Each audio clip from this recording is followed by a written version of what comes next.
In today's episode, we have Ben Adler with us, and he's going to talk about how you can use SEO strategies and organic traffic to grow your online course business.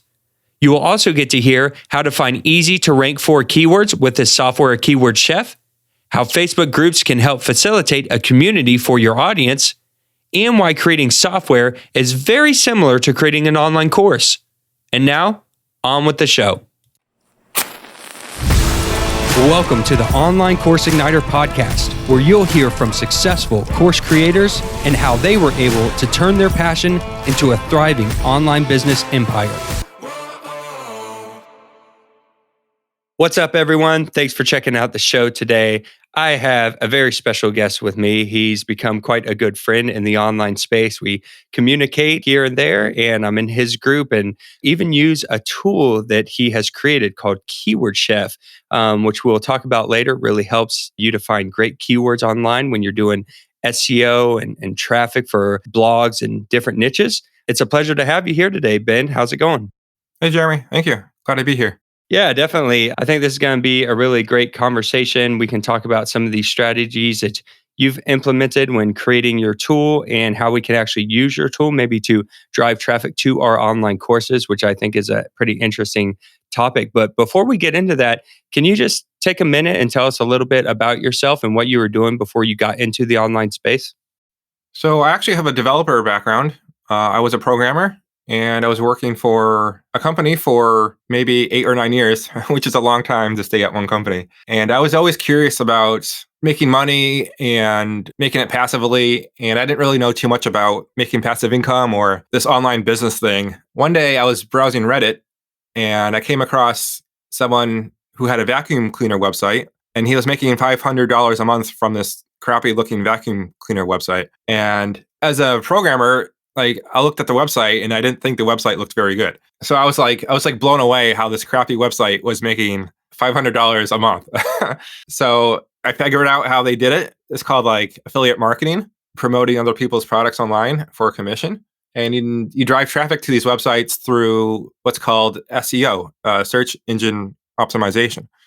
It's basically getting traffic by showing up in the Google search results when people search for things. So I taught myself this. I tried a couple websites. My first few websites did not work out, but my third one did. And that was my first real success online, is building this review affiliate website. And then I built a few other websites. I got good at doing keyword research, which is where I built Keyword Chef, based off of that keyword research process. Yeah, we will dive into a couple of different points here. I definitely want to talk about search engine optimization and about your tool. And I think I came to find out about you through your group because I was interested in search engine optimization. I actually started a web design company years and years ago with my brother. I mean, I'm talking 15, 20 years ago. And at that time, it was just keyword stuffing, just take a bunch of keywords and splatter them all over the page and hope for the best. And nowadays, Google has become a lot smarter with the algorithm on how they look at search engine optimization and how they show the search engine results. So I wanted to learn more about it and get better at it. And I was looking at niche websites and affiliate sites, and I came across your group. And it was a really great Facebook group. There was a lot of helpful information going on. You were running these 90-day sprints to see if you could build a website and get it up and running in 90 days. And I did that with the website, and it turned out really well with some of the information you were providing. So I thank you for that. So search engine optimization to me is pretty interesting because it seems like it takes a little longer to get going than, say, running an ad or something like that. But I feel like there's much more longevity there. And I feel like people who are creating online courses or digital products could utilize search engine optimization, because if they were to create a blog and have SEO in it, then they could use that traffic to point toward their course if they wanted to. So let's talk a little bit about SEO for a minute. What are some of the key factors nowadays that are important for Google and to be found online through SEO? Probably the most important thing is search intent, keywords, and then competition analysis and writing good content. There's other things too, like backlinks, and you can get really technical with SEO. But for me, I like to keep things simple. When I'm starting to work on SEO, the best thing to do is, find what people are looking for online. Because if you find what they're looking for, you can write about that thing and then show up in the search results, and then those people will see it. So the first step is, find what people are looking for. So you could write topics around that search term. This is called keyword research. And that's probably the first starting point. And then once you find a keyword, you want to analyze what other websites are also talking about this topic, because those are basically your competitors. And there's only 10 spots on the front page of Google search. There's a joke in the SEO world. They say the best place to hide a body is on page 2 of Google search results. So you want to be in the top 10 where you're most visible. And then you want to include your search term like in your article. And if you want, we can go more technical about how to do that. But that's the gist of it is, finding topics people are looking for and then writing about those specific topics. So we want to make sure the first thing you mentioned is to have good search intent. So we want to know what people are writing about and why they're writing on that information. And then you talked about, making sure that you have topics around that search term and that you are putting those keywords into that content. So we'll talk about your tool, which makes this process, I think, just much more easier and gives us some great keywords to go off of. But just disregarding the tool for a moment, if someone wanted to write an article, say they had a passion for playing guitar and they wanted to create a blog around guitar playing, what would some of the steps be to try to find these keywords or figure out what people are writing about or what keywords they could rank for? So the first step, like you said, is to find these keywords. And there's two ways of doing this. You could use a keyword research tool. Mine is called Keyword Chef, but there are many other keyword research tools out there. Each of them has their own pros and cons. So you would go into one of these tools and you would type in guitar, and the tool will find you keywords like, how many strings does a guitar have? Or do I need a pick to play the guitar? Or how long does it take to get good at guitar? Or what size guitar do I need? These are all questions people are searching into Google. So one way is to use a keyword research tool, or another way is, especially if you're on a budget, is you can go to Google itself, and when you start typing in a word, you'll often see the suggestions pop up automatically. This is called Google Auto Suggest, and basically Google is trying to help you figure out what you're typing so you can search for it faster. But all these suggestions that are showing up, those are actually keywords that other people are searching for. So Google is basically giving you keywords for free, which is awesome. So that's like a free method I was using for a long time. That's how you find keywords. Is either just browsing Google or using a keyword research tool.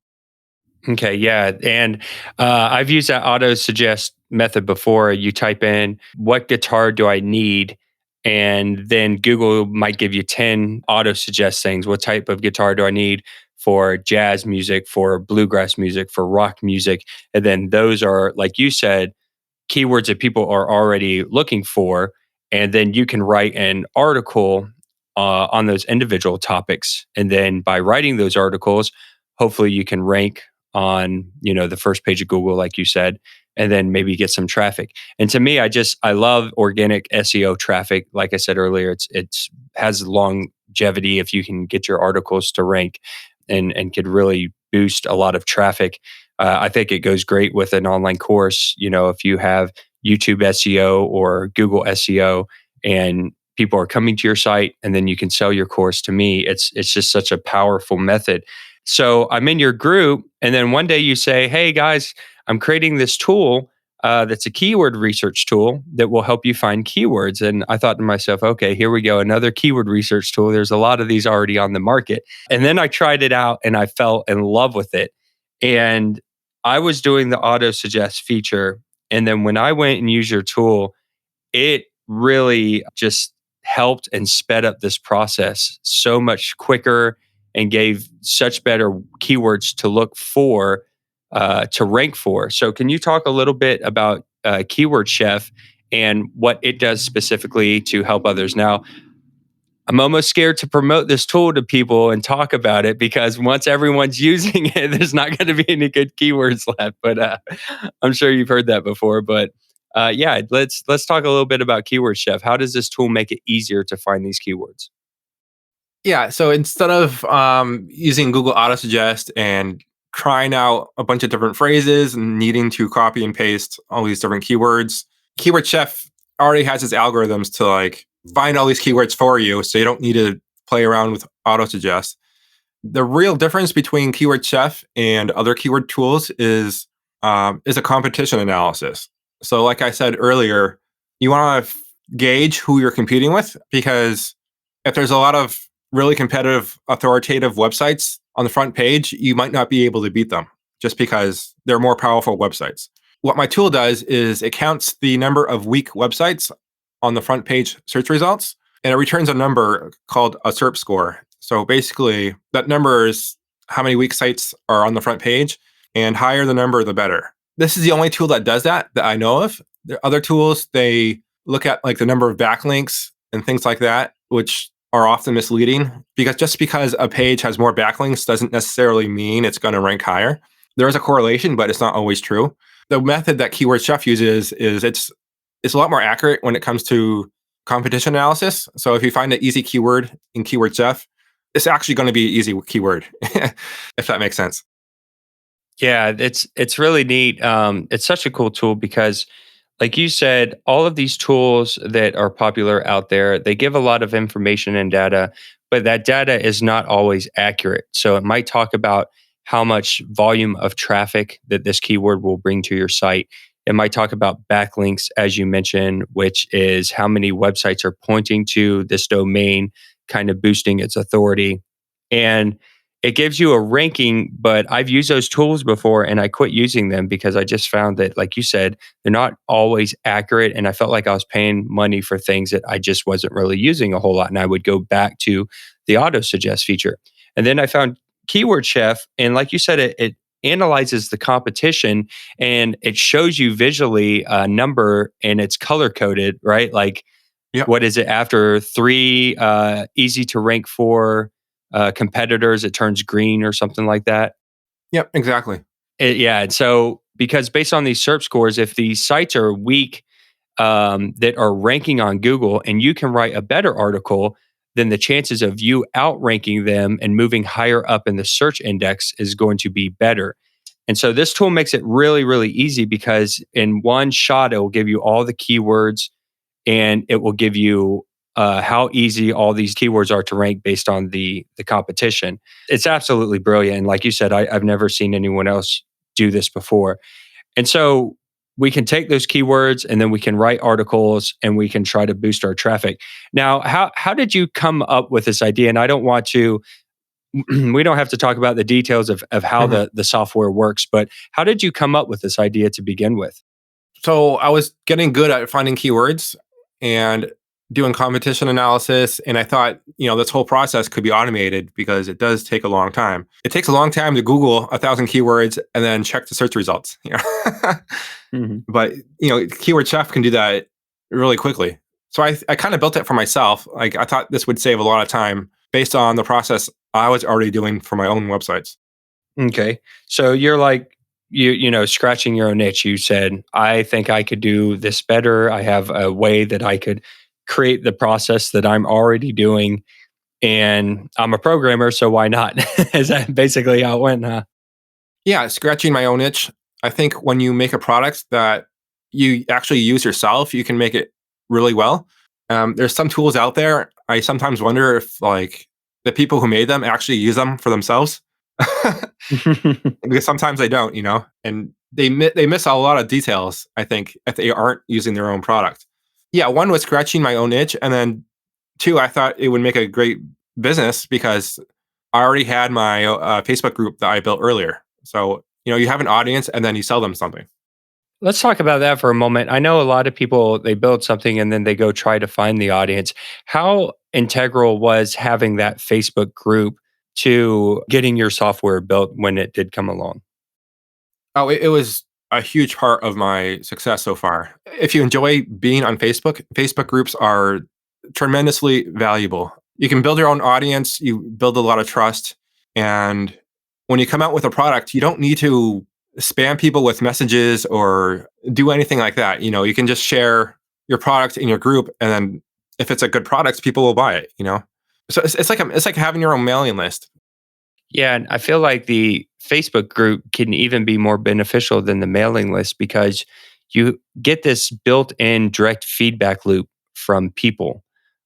Something I've noticed you do in your group quite often is you will ask questions and you will test features and you'll say, "What do you think about this? Does this make sense?" And you'll show like a picture of the interface and say, "Hey, I'm thinking about changing this.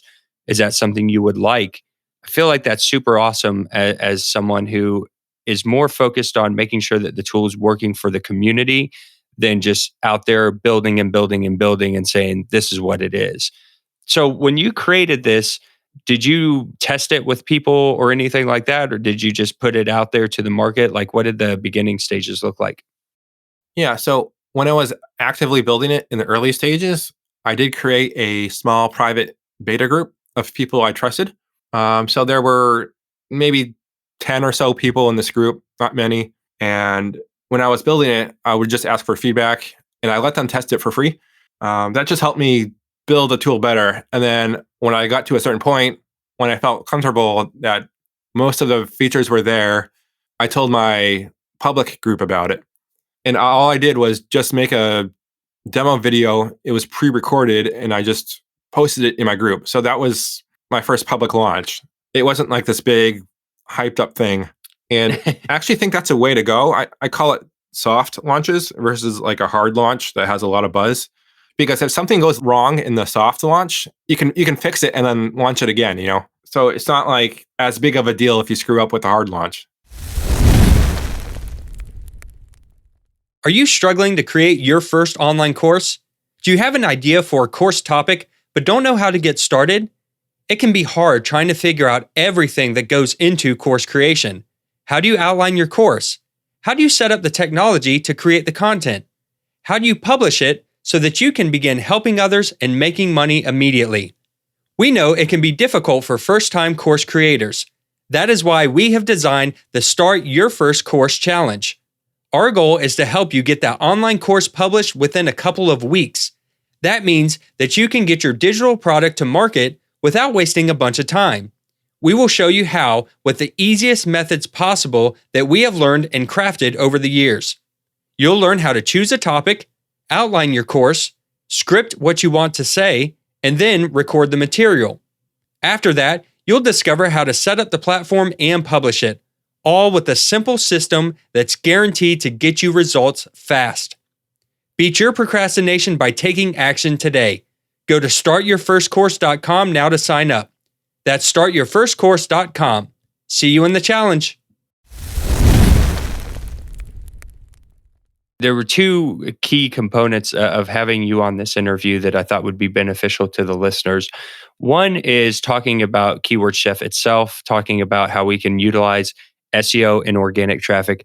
And then the other key point I think that listeners need to take away from this is that everything that Ben is talking about can be used for an online course also, and really can be used for lots of different types of businesses.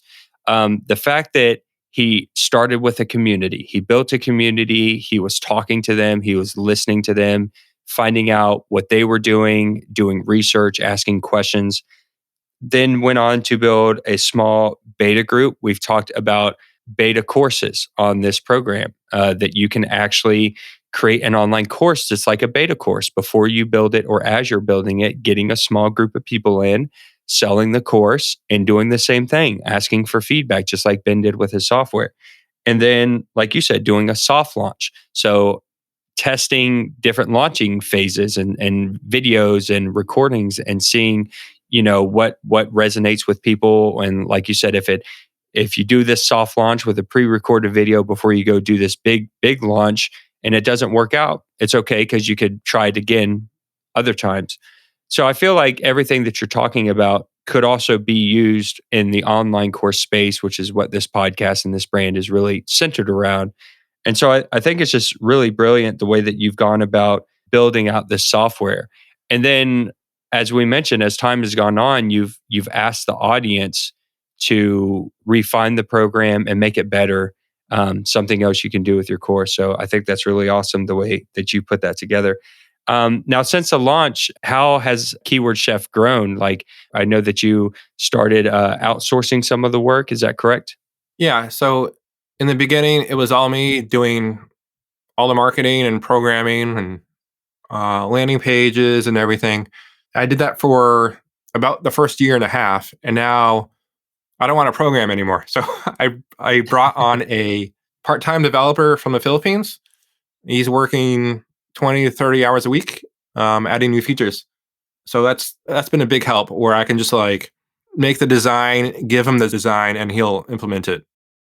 Right. Yeah. I'm reading a book called The Pumpkin Plan by Mike Michalowicz, and he talked about the role of the entrepreneur is really in the systems that you build so that you can work on the big ideas, that you are able to look at the big picture and move the company along, that you become more of like a shareholder than the person working in the business, which we hear often in this space. So it sounds like you're stepping into that role where you're focusing on more bigger picture aspects, the marketing, getting the word out.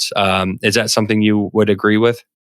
Yeah, I like what you said. Like in the shareholder analogy, you want to become like more of a mastermind and tell other people what to do.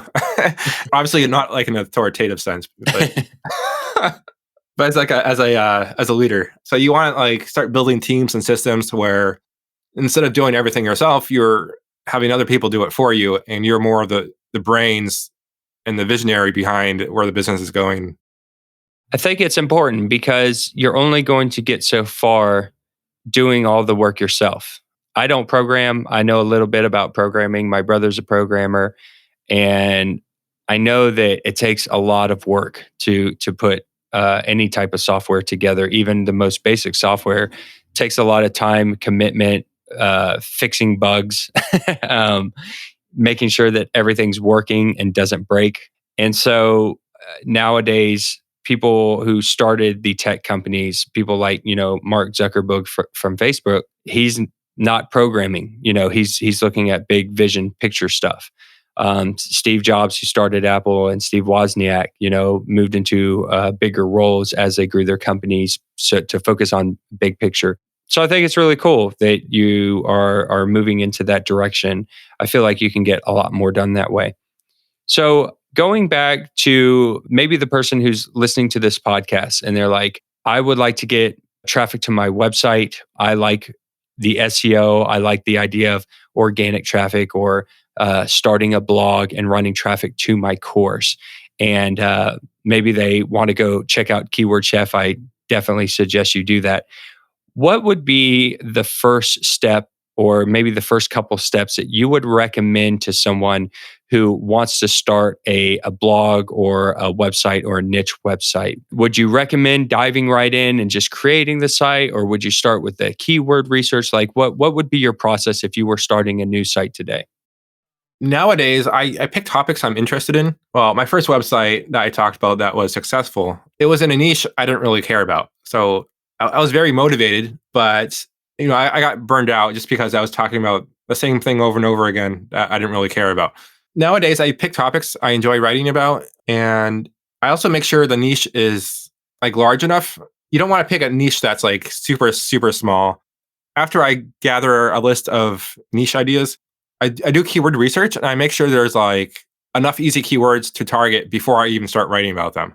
So I usually say, if there's 30 or 40 or like 30 or 50 keywords that I can find really easily in this niche, that's a good sign to go after it. Okay, so you start with the keyword research first. I guess that would save a lot of time just to check the competition and the validity of that niche website. You said that you want to make sure that there's enough of an audience, that the niche is large enough and not too small. Can a niche be too big? Can you start off with too big of a niche? That's a good question. Like I had a camping website, and like camping is a huge niche, and I was still able to find easy camping keywords to target. So like a niche can be big. You just have to find the easy keywords in that niche, if that makes sense. sometimes I've noticed that, you have similar keywords that you might be able to write topics individually, articles about, or you might be able to combine them. How do you decide on like which keywords that you combine into an article versus ones that you would just write independently on their own articles? So you could have two similar keywords, and it's like put these in the same article or make two separate articles. The first thing you want to do is figure out the search intent. So, like, that is, why is the person searching for this keyword? What problem are they having? If the answer for both of those keywords is like basically the same problem, then I would include them. But if they're like slightly different problems, I might include them in different articles. There's no hard and fast rule. It's just like, it's often a gray area. But if the keywords are really similar and a person would naturally be searching for the same thing, I would include them in the same article. Okay.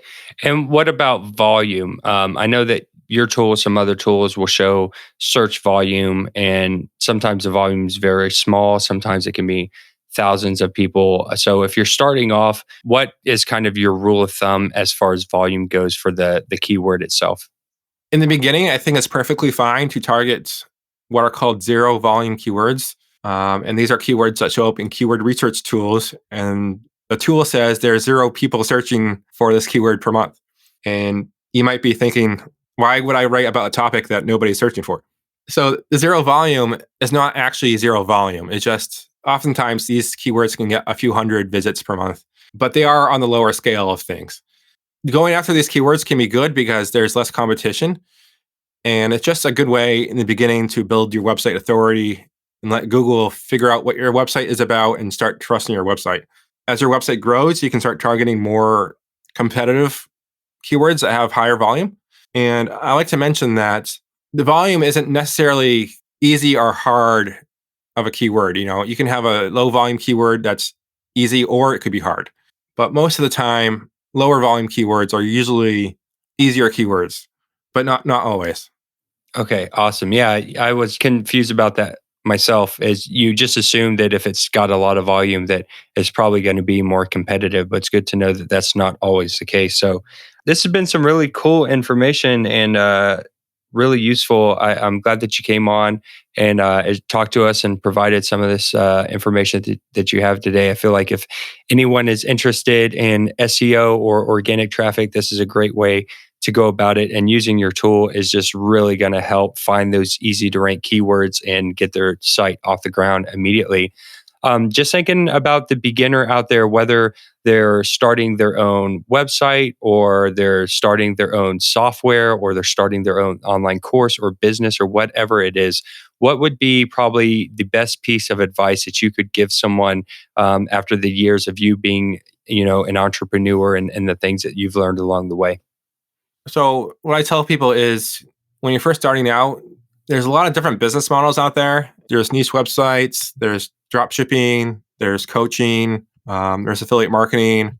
What I tell people is it's okay to try these different business models out, but you want to find one that you enjoy doing, that you're good at, and then stick to it for a little while to get better and better at it. You don't want to be chasing every shiny object, but it's okay to try things out that might be a good fit for you. That's in the beginning, you know. So you got to like what you're doing and start getting good at it and start building your own audience. Like we said earlier, Facebook groups is a great way to build an audience. And once you have an audience, you can sell them products over and over again. Yeah, definitely. That's some good advice. You got to love it. Online courses might not be for everyone. Niche websites might not be for everyone. Coaching might not be for everyone. So you got to find the thing that you're going to enjoy, because if you want to do this for the long game, you got to be passionate about it or have some level of interest, because Yeah. when the days get hard, you got to love it enough to get through those hard days, right? Yeah. Cool, man. Well, yeah, this has been great. And just one kind of last follow up question is just thinking about your business and Keyword Chef and the things that you're doing online. Where would you like to be in the next year, 2 years, or 5 years from now? What do you see your business turning into? I like to build a bigger team, maybe hire a few more people, and that's about it. I haven't really thought about it too much. Yeah, that question always throws people off a little bit when I ask it, and I think it's important to, you you can't think too far into the future because we don't know where it's going to take us. Obviously, the past couple of years have shown us that, things can change immediately. But I think if you have some type of big vision goal that in the back of your mind, it just kind of helps, motivate you to the next steps. But Ben Adler, it's been amazing having you on the show today. I suggest everyone check out his tool, Keyword Chef. And if anyone wants to find you online or Keyword Chef or your Facebook group, where's the best place to go? If you want to connect, you can find me on Facebook, the Keyword Chef Facebook group, or you can email me, ben@keywordchef.com. And I usually reply to people unless you're spamming me. But I'm pretty accessible if you have a question. Okay, very cool. Well, I'll make sure that I put all of the links to your social media profiles and everything that we mentioned in this episode into the show notes. So make sure you head on over to the show notes, and that way you can find Ben and send him a nice message and let him know what you think about his tool there. It's been great having you on today. I really appreciate you taking the time, and I just hope for the most success for you going in the future. Thanks, Jeremy. It was fun. Thank you so much for joining us today, Ben. You can find out more about him and his business by visiting keywordchef.com, or you can get the show notes of this episode along with links and resources by visiting onlinecourseigniter.com/87. Keep cooking up great content for your audience, and I'll see you next week. Thank you for tuning in to the Online Course Igniter podcast. Make sure you subscribe wherever you're listening so that you don't miss an episode.